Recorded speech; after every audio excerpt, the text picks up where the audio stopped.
Chapter 1. The Storm of Silence. Prologue. On the morning of March 15, 2024, Burkina Faso's capital, Ouagadougou, seemed no different from any other day. The city was just waking up. The sweet aroma from bread bakeries drifted through the streets, and the hum of moped engines echoed in the narrow alleys. But that day, in the heart of the city, among the crowd gathered in front of a modest community center, something was different. The air felt tense, as if it carried an invisible electric charge. The community center, a plain building converted from an old French colonial structure, had yellowed, cracked walls and a red-tiled roof. Inside, the wooden chairs were filled with people from all corners of Africa, villagers, students, small business owners, even retired soldiers. Every eye was fixed on the same point, Ibrahim Traoré, standing at the front, waiting at the microphone. It was nearly 9 a.m. Traoré wore a dark blue uniform, with a small badge on his shoulder bearing the colors of Burkina Faso's flag. He held no papers, no prepared speech in front of him. He simply stood there. The crowd could feel his silence more than any grand political rhetoric. At one point, the murmurs in the hall faded into complete stillness. Traoré lifted his head and scanned every corner of the room. Then, in a calm but resolute voice, he began to speak. "Today, I will neither promise you anything nor try to instill fear. I will only tell you the truth. The truth has become too heavy to hide any longer." At that moment, breaths were held in the crowd. Outside, a light wind blew, carrying fine grains of sand from the dusty roads into the room. Traoré's speech would last exactly 7 minutes and 23 seconds, but those minutes would change the course of modern African history. Chapter 2. Behind the curtain. Before the speech. Traoré's arrival at this moment was no coincidence. In recent months, he had meticulously investigated how 14 massive European corporations operating in his country were acquiring natural resources at bargain prices, paying workers minimal wages, and funneling profits back to Europe.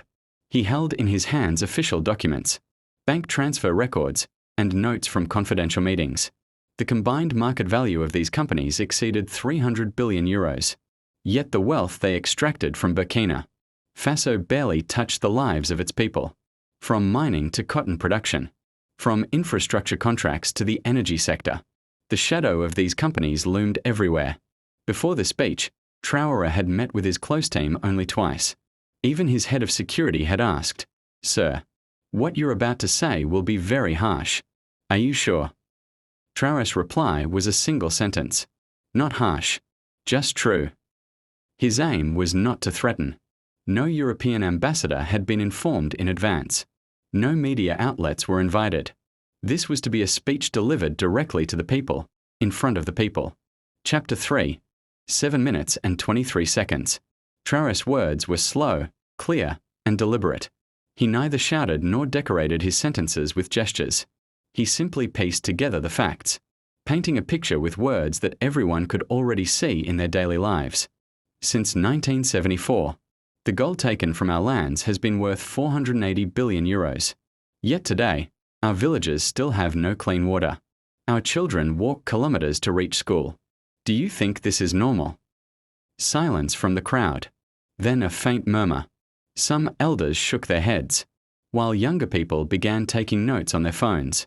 "I am not declaring war on you, but I am stating a truth that can no longer be ignored. Colonialism has not ended. It has only changed its disguise." That final sentence cast a heavy silence over the room. At the end of those 7 minutes, Traoré left the microphone without so much as a thank you. He walked slowly outside as the crowd watched him go. No one in that moment knew that within 72 hours, 14 European giants would be gone from the country. Chapter 4. The first 24 hours. Silent panic. When Traoré finished his speech and left the community center, a small crowd waiting outside greeted him quietly. He did not act like a rally leader chanting slogans, nor like an angry rebel. As he got into the car and drove away, his advisor turned to him and asked, "Mr. President, do you think it will have an effect?" Without taking his eyes off the road, Traoré replied, "The truth sometimes works slowly, but sometimes a single spark can burn the whole forest." That spark reached the email inboxes of European, trade offices in the capital just 2 hours after the speech. An amateur phone recording of the address was spreading rapidly on social media, not only in Burkina Faso, but in Niger, Mali, Ghana, and Senegal. Thousands of people were sharing the video. The hashtag #NewAfrica shot to the top of trend lists across the continent. By noon, the local director of the largest European mining company in the capital had sent an urgent coded report to Paris headquarters. The president did not directly name the companies, but his speech has gained significant public support. There is unrest among local staff. Some are talking about halting production. At the board meeting in Paris, faces were grim. The CEO removed his glasses and set them down on the table.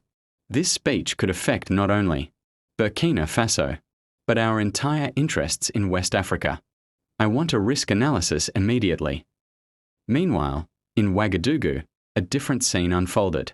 In a small cafe, the owner spoke to his customers as the television played in the background. Look, for the first time someone has said it this openly. Maybe this time things will change. Customers nodded, some with tears in their eyes, murmuring, God willing. By evening, the first internal directive emails from Europe had reached local offices. Do not speak to the media under any circumstances. If necessary, temporarily slow down operations. Risk level elevated. Chapter 5, 48 Hours, Chain Reaction. On the morning of the second day after the speech, unusual activity began at the giant gold mine in northern Burkina Faso. Hundreds of workers gathered at the mine entrance. Instead of reporting for their shift, some held cardboard signs, reading, "The gold is ours" and "Give the people their share." A young worker played Traoré's speech recording on his phone for his friends. After hearing this, I can't keep working. They're financing a life of luxury in Europe with our sweat and blood. These images spread even further on social media. Independent African news channels reported the event under the headline "A New Awakening." Major outlets like BBC Africa, CNN International, and Al Jazeera began running short news segments on the story. In European investment banks, a very different scene was unfolding. Analysts were rewriting the risk reports for Burkina Faso investments. Some reports contained the following. President Traoré's speech has received broad public support. Potential nationalization risk has increased by 40%. The sustainability of operations in the medium term is in jeopardy. By the end of the second day, 2 major European energy companies announced the temporary closure of their offices in Burkina Faso. Their official statements cited technical reasons, but everyone knew the real cause. Chapter 6, 72 Hours, The Great Exodus. On the morning of the third day, Ouagadougou Airport was unusually crowded. Luxury black cars pulled up one after another to the private terminal entrance. From them emerged European executives in expensive suits and ties, walking briskly into the VIP lounge. The press was barred from entering, but a few amateur videos on social media revealed the truth. Executives from 14 major European companies were leaving the country. Some looked pale. While on the phone, they spoke in short, clipped sentences, handing files to their aides. That afternoon, there was no official public statement, but emails sent to the company's local employees read, "We are suspending our operations indefinitely. All foreign personnel will leave the country. Severance payments will be made to local staff." On the streets of Burkina Faso, however, the mood was completely different. Young people marched through the streets carrying flags. Some had printed T-shirts that read 7 minutes 23 seconds. On the wall of a coffee shop hung a photo from the moment of Traoré's speech. Beneath it, a single sentence. Sometimes, there is no weapon more powerful than silence. Chapter 7, Global Reverberations. By the end of 72 hours, the withdrawal of 14 European giants from Burkina Faso exploded across global media. Reuters, Associated Press, and Bloomberg all ran the story under breaking news banners. The headlines were striking. One speech chased away €300 billion worth of companies. A silent revolution in Africa. Traoré's 7 minutes shook Europe. In European capitals, government spokespersons made cautious statements. At a press conference, an official from the French Ministry of Foreign Affairs, his expression tense, said, We are closely monitoring these developments. Our economic ties with Burkina Faso have been built on a basis of mutual benefit. Channels for dialogue must remain open. Behind closed doors, however, the reality was far less diplomatic. In meeting rooms in Paris, Brussels, and Berlin, the future of investments in Africa was under intense discussion. Some advisors warned, this could be a domino effect. If other African nations follow the same path, the economic order we've built over 50 years will collapse. In the United States, the tone was different. Some Washington-based think tanks described Traoré's speech as Africa's new independence manifesto. One analyst told CNN, "This is a revolution made not with military coups or violence, but with words. That's why its impact will be deeper." China remained silent. The only statement from Beijing was, "Our relations with Burkina Faso will continue in a spirit of friendship." But in diplomatic circles, whispers suggested that China was already planning to turn this development to its advantage. Chapter 8. The Domino Effect in Africa. Less than a week after Traoré's speech, echoes were being felt across the African continent. In Niger, students gathered on university campuses, marching with banners that read 723. In Mali, leaders of the miners' union held an emergency meeting. Afterward, they announced that foreign mining contracts must be reviewed. In Ghana, a young parliamentarian took the floor. "Our brothers and sisters in Burkina Faso have started a silent revolution. We must also protect our people's resources." On social media, the hashtag #NewAfrica stayed at the top of the continent's trending list for 10 consecutive days. In South Africa, some activists translated Traoré's speech into multiple languages and read it aloud at community meetings. One Senegalese newspaper ran the headline, "One leader changed 70 years of Africa's story in 7 minutes." Within the African Union, debates began to stir. Some leaders openly praised Traoré's courage, while others remained cautious, warning of economic instability risks. But regardless of opinion, everyone was talking about that speech. Chapter 9. The People's Changing Mindset. The streets of Burkina Faso were still alive with energy. The departure of the companies had left gaps that created short-term economic hardship. With production halted at some mines, hundreds of workers were temporarily unemployed. Yet despite this, there was a strange sense of optimism among the people. A market vendor, in a local radio interview, said, "Maybe we'll struggle a little today, but tomorrow our children will sell their own gold, their own cotton." Across the country, small cooperatives began to form. Young entrepreneurs were coming up with projects to fill the void. Universities hosted panels on local production and economic self-reliance. Those who once said, "Without big companies, the economy will collapse," were starting to think differently. Traoré's speech had not only driven away corporations, it had also broken the chains of dependency in people's minds. Chapter 10. Ripples in Europe. These developments sparked serious debates in Europe as well. Some politicians argued, "Our investment model in Africa has become unsustainable," while others insisted, "These countries cannot survive without our support." European media reflected the divide. Some left-leaning newspapers praised Traoré as a new generation independence leader, while some right-leaning outlets branded him populist and dangerous. A French economic magazine put Traoré's photo on its cover with the headline, "The Man and the Speech, 300 billion euros gone in 7 minutes." Chapter 11. Traoré's Quiet Moments. After 72 hours, while the country was practically boiling over, Traoré sat alone in the small garden of the presidential residence. It was midnight. The pale light of the moon and the stars hung in the sky. He held a cup of black coffee in his hand, lost in thought. Every second that had passed since his speech felt like a stone thrown into water, changing the flow of history. The ripples were still spreading, but he didn't know how many of those ripples he could control.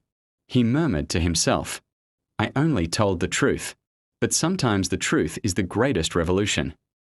On the table lay reports left by his advisors, economic loss projections, public morale analysis, social media impact reports, diplomatic reactions from neighboring countries. He reviewed them one by one. Some figures were discouraging. but public support was far stronger than he had expected. A handwritten letter from a village caught his attention in particular. "Mr. President, we heard your speech on the radio. We may go hungry, but we will keep our heads high. May God protect you." Reading those lines, Traoré smiled faintly. At that moment, he made up his mind. This would not remain just a speech. It would be the beginning of a new path. Chapter 12. The New Africa Plan. The next morning, Traoré gathered his team early. Maps, statistics, and investment plans covered the table. He called the initiative Operation Independence. "The European companies are gone. We will fill the void ourselves. We will return the fruits of our labor to our own people. But this will not be limited to Burkina Faso alone." The plan had three main pillars. 1. Local production mobilization, establishing local cooperatives in all sectors, from mining to agriculture. 2. African alliance, creating common market and defense agreements with neighboring countries. 3. Technology and education drive, setting up centers where young people could produce technology in Africa instead of abroad. Observers from Mali and Niger were also present at the meeting. They openly stated that they wanted to take similar steps in their own countries. This would further intensify concerns in Europe. Chapter 13. Countermoves. Europe did not remain silent in the face of these developments. Some countries threatened Burkina Faso with economic sanctions. International credit agencies downgraded the nation's rating. Negative stories about Traoré began to increase in the Western media. But instead of weakening public support, these attacks strengthened it. In the streets, people carried banners reading "Sanctions won't break us." A spirit of solidarity had taken root in the country. A young female journalist said on national television, "They tell us we can't do it alone. But we know that together, we can do anything." Chapter 14. The African Union Summit. A few weeks later, the African Union convened an extraordinary session in Addis Ababa. The most important item on the agenda was the process initiated by Traoré. The atmosphere in the summit hall was tense. Some leaders embraced and congratulated him. Others warned of economic risks, urging a more cautious tone. When Traoré took the floor, the hall fell silent.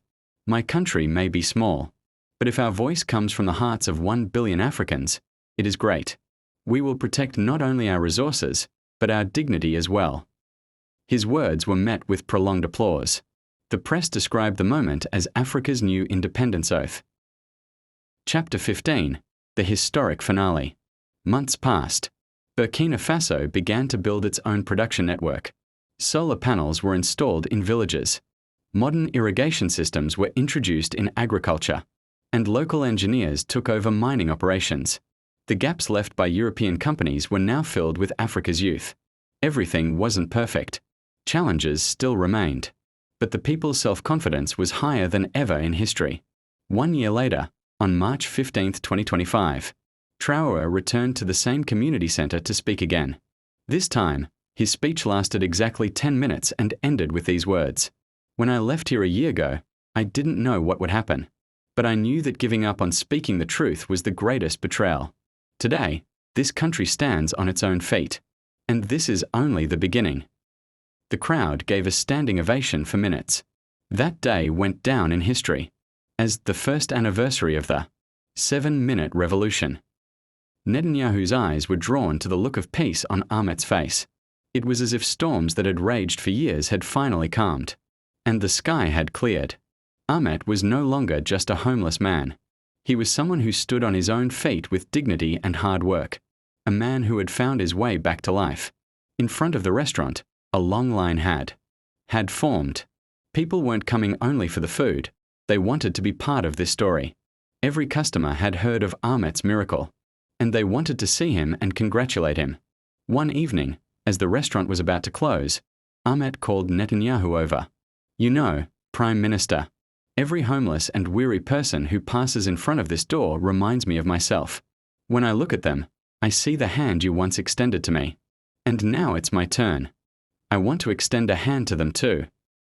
Netanyahu smiled. "That's the true wealth, Ahmet. Sharing. And today, you're doing it even better than I ever could." From that day on, Ahmet began offering free meals to several homeless people every week. He didn't just feed them, he offered them job opportunities as well. Those he trained in his own kitchen, just like him, were finding their way back to life. And so, everyone witnessed how a small act of kindness could ripple through an entire city. Ahmet's story was no longer just the tale of a restaurant. It had become the name of a life filled with hope. When Netanyahu left the hall, weary yet determined, everyone in the room understood just how serious he was. This was no longer just a story of charity. It had become the symbol of a transformation that could inspire the entire world.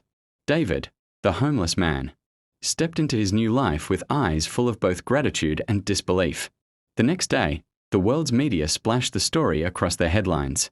The heart of a leader echoed everywhere, from television broadcasts to social media feeds.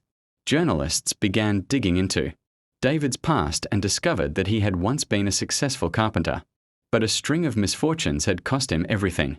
When Netanyahu heard this, he smiled. "So your hands are still worth their weight in gold," he told David. David nodded.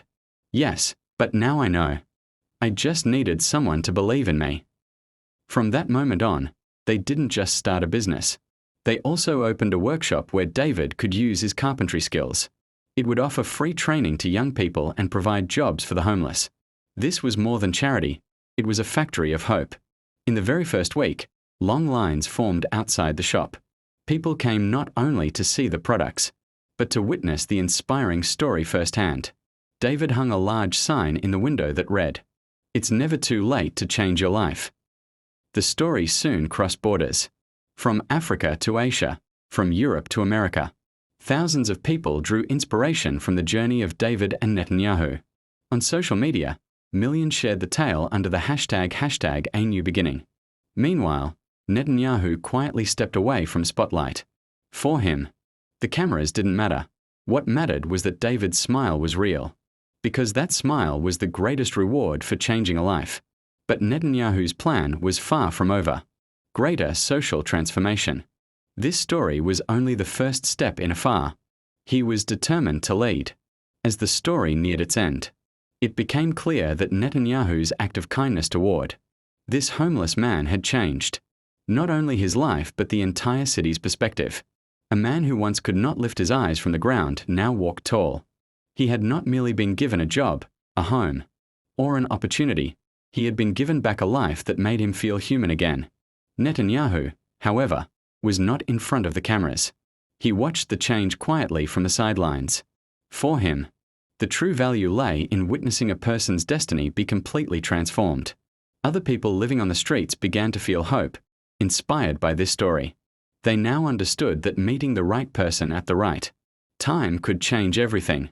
In the city, the event began to be spoken of under the headline, "When one person changes the world." Because one man's goodness had shaken an entire community and reminded people that there was something beyond money, compassion, empathy, and true humanity. And perhaps the most beautiful part was knowing that one day, that homeless man might knock on the door of another person in need and say, "There was a time when my life was changed. Now it's your turn." That was the nature of kindness. It spread like a chain, touching lives no one ever expected. Netanyahu and Daniel had spent nearly every moment together in the shop during the days following its opening. That little boutique in the heart of Tel Aviv had become more than just a shoe store. It was now a symbol of solidarity, humanity, and new beginnings. People passing by would see the words, "Every step is a hope," written on the store window. Step inside and ask to hear Daniel's story.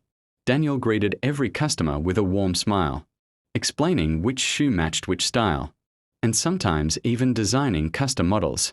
Netanyahu watched all of this with quiet pride. His act of kindness had not only transformed one person's life, but had also inspired countless others. One day, a young woman entered the shop. She carried an old, worn-out bag and approached Daniel, whispering, "I have a dream too, but I have no money." Hearing those words, Daniel was instantly transported back to his own past. The cold nights he had spent on the streets, the days he had fought against hunger. His eyes filled with emotion as he listened to her dream. She wanted to open a small coffee shop. Turning to Netanyahu, Daniel said, "Do you remember? You gave me a second chance. Maybe we can do the same for her." Netanyahu nodded without hesitation. "Then let's start tomorrow morning," he replied. The next day, the three of them came together. With Netanyahu's team, they set the wheels in motion to make the young woman's dream a reality. A small but cozy coffee corner was prepared, and they named it the Scent of Hope. On opening day, Daniel personally gifted her a pair of handcrafted shoes, brown leather with golden accents. "These are for your first day of work," he said with a smile. Over time, this chain of kindness grew. Daniel's shoe boutique became more than a store. It turned into a place where dreams took root. New business ideas were discussed there, and people whose lives had changed supported one another. Netanyahu often stopped by to check in personally on the progress. One evening, after everyone had left, Daniel turned to Netanyahu and said, "You didn't just give me a job. You reminded me that I am human, that I have worth."